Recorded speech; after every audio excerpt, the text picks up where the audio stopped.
भाजपा की सिरसा लोकसभा प्रत्याशी डॉक्टर अशोक तंवर ने कहा कि आज देश के 140 करोड़ लोगों का भविष्य स्वर्णिम बनाने का वक्त है। आप सब लोग एकजुट होकर भाजपा के चुनाव निशान कमल के बटन पर मोहर लगाएं ताकि देश तरक्की की राह पर इसी तरह से आगे बढ़ता रहे। हम सबको मिलजुल कर इस बार भाजपा को 400 पार करना है। डॉक्टर अशोक तंवर रानिया के अनाज मंडी में जनसभा को संबोधित कर रहे थे। उन्होंने कहा कि जल, थल और नभ हर जगह देश को अग्रिम श्रेणी में खड़ा करने का काम प्रधानमंत्री नरेंद्र मोदी ने किया है। देश के आम आदमी की ताकत कैसे बढ़े, इसके लिए उन्होंने काम किया है। गांव शहर का विकास करने वाले एक ऐसे युग पुरुष नरेंद्र मोदी के रूप में हमें मिले जिन्होंने आम आदमी की तरक्की का रास्ता दिखाया। बहन बेटियों को लखपति दीदी बनाने का काम उन्होंने किया। हमारे पास फिर मौका आया है जब हम देश बनाने का चुनाव करें।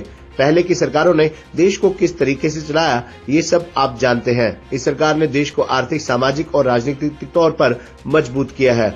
उन्होंने कहा कि हार के डर से हरियाणा कांग्रेस की सूची जारी नहीं हो रही है। हरियाणा में सभी 10 सीटों पर भाजपा की जीत होगी। उन्होंने विपक्ष को दिशाहीन बताया। उन्होंने कहा कि आज के मौजूदा समय में मुद्दों से विपक्ष भटक गया है। देश और प्रदेश की जनता विपक्ष को दरकिनार करेगी। कांग्रेस में फर्जी लिस्ट की गारंटी है, भाजपा में मोदी की गारंटी है। कांग्रेस में असली की कोई गारंटी नहीं है, खोखले वादों की गारंटी कांग्रेस में है। कांग्रेस की लिस्ट में देरी होने से उनको ही नुकसान होगा। चुनाव में कांग्रेस के उम्मीदवारों को प्रचार में समय कम मिलेगा। इनेलो के गढ़ सिरसा में कांग्रेस, इनेलो और जजपा के उम्मीदवारों की जमानत जब्त होगी। उन्होंने कहा कि 140 करोड़ लोगों का भविष्य स्वर्णिम बनाने के लिए भाजपा को वोट दें। प्रधानमंत्री की नीतियों का आज पूरा देश कायल है। आप साथ दें, आपका सेवादार बनकर जिम्मेदारी निभाऊंगा। हमारी तरक्की तभी होगी जब एक एक वोट कमल पर जाएगा। डबल इंजन सरकार ने देश और प्रदेश की तरक्की के लिए काम किया है। रानिया की मंडी एशिया की बहुत बड़ी मंडी है। यहाँ से कपास और चावल विदेशों में भी जाता है। आप मौका दें, इस क्षेत्र की तरक्की के लिए एग्रो बेस्ड इंडस्ट्रीज लगाई जाएगी ताकि यहाँ के लोगों को ताकत मिले।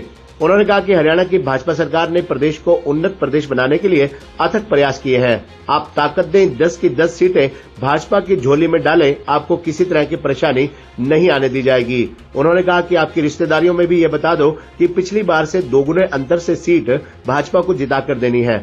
भाजपा की डबल इंजन सरकार ने देश और प्रदेश को तरक्की के रास्ते पर बढ़ाया है और अंत्योदय की भावना से काम किया है। उन्होंने अनाज मंडी के लोगों को आह्वान किया कि अनाज मंडी शहर की आत्मा होती है। आप सब लोग डॉक्टर अशोक तंवर को देश की सबसे बड़ी पंचायत में भेजें ताकि वे इस इलाके का संपूर्ण विकास कर सकें।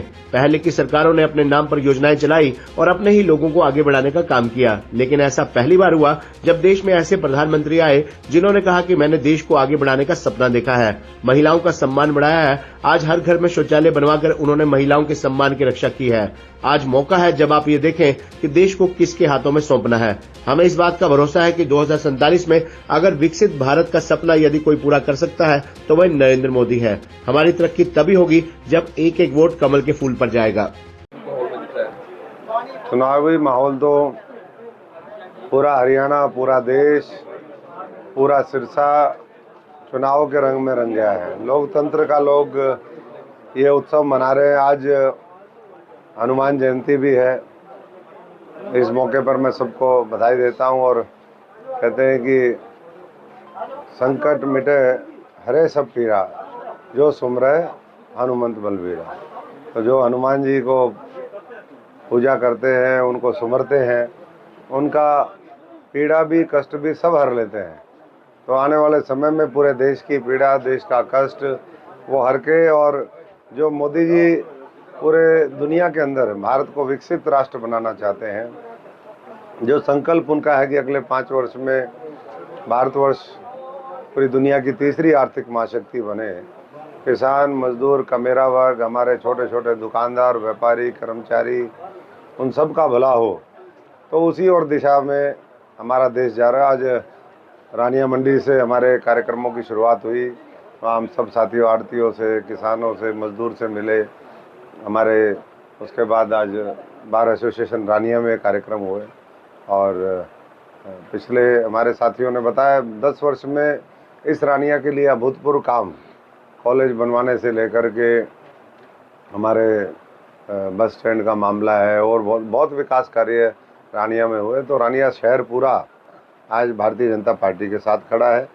और इनकी कुछ और बातें थी, मैं समझता हूँ कि उन बातों को भी, क्योंकि वो हमारे मनोहर लाल जी की घोषणा है कि यहाँ पर सब डिवीज़न बनेगा, तो वो भी प्रक्रिया जारी है। तो सब साथियों, मैं यही आह्वान और अनुरोध करूंगा कि 25 तारीख तक पूरी ताकत लगा करके और गली गली में, घर घर में कमल खिले और लाखों वोट से ये सीट मोदी जी की झोली में जाए।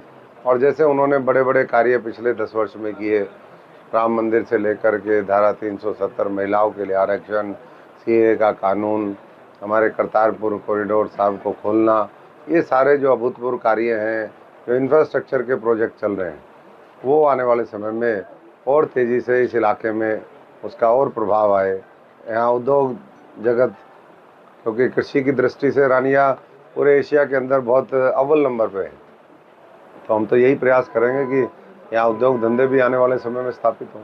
10 साल मोदी साहब के, क्या लगता है कि हरियाणा की 10 सीटें निकल पाएंगी? बिल्कुल 10 सीटें, क्योंकि 10 हैं तो 10 ही निकल सकती हैं। लेकिन जो मोदी जी का योगदान है उसके लिए और उसके ऊपर मोहर लगाने का काम बड़े अंतर के साथ जिता करके लोग देंगे। पिछली बार जो अंतर था उसमें हर बूथ पे 370 वोट ऐड करेंगे। तो स्पष्ट है कि मैं समझता हूँ कि अच्छे परिणाम निकल करके आएंगे। और जो बौखलाया हुआ विपक्ष है, दिशाहीन विपक्ष है, जो मुद्दों से भटक गया है, विचारधारा जिनकी बची नहीं, नेतृत्व जिनके पास नहीं है, वो जो है उनको प्रदेश और देश की जनता दरकिनार करेगी। डॉक्टर साहब, कांग्रेस अभी तक लिस्ट जारी नहीं कर पा रही है। 2 दिन पहले एक फेक लिस्ट भी जारी होती है, उसके बाद उसका खंडन करना पड़ता है उन्हें। क्या लगता है, क्या कारण? पेच कहाँ फंसा हुआ है? देखिए, पेच कहाँ फंसा हुआ है इसका तो मैं क्या जवाब दूँ, लेकिन वो पार्टी ये कह रही है कि भाई हम असली की कोई गारंटी नहीं है, फर्जी की गारंटी है, फर्जी लिस्ट की गारंटी है और जो है खोखले वायदों की गारंटी है। तो अब वो क्या उनके मन में है, क्यों उनके जो है उम्मीदवार भाग रहे हैं मैदान छोड़ करके। 40 दिन तो उन्होंने ऐसे ही बिता दिए। अब वो कैंपेन करने के लिए कितना समय उनके पास है ही कहाँ।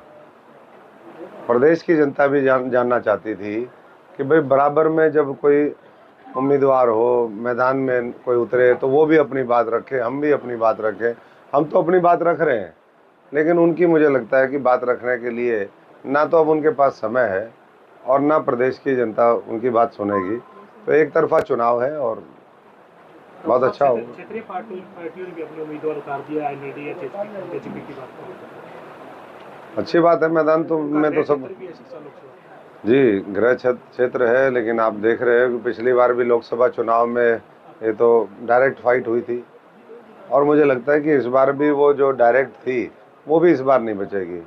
जहाँ पहले आईएनएलडी और जेजेपी खड़ी थी, कांग्रेस भी उनके बराबर में ही आकर के रुकेगी, उससे आगे उनकी गाड़ी बढ़ती हुई नहीं दिख रही। जितने भी प्रत्याशी हैं भारतीय जनता पार्टी के प्रत्याशी को छोड़ करके, वो सब अपनी जमानत बचाने की लड़ाई लड़ेंगे। उनको जीत का मुझे नहीं लगता कि कोई, और इसीलिए वो मैदान में भी नहीं आ रहे हैं और मैदान में आना भी नहीं चाहते हैं।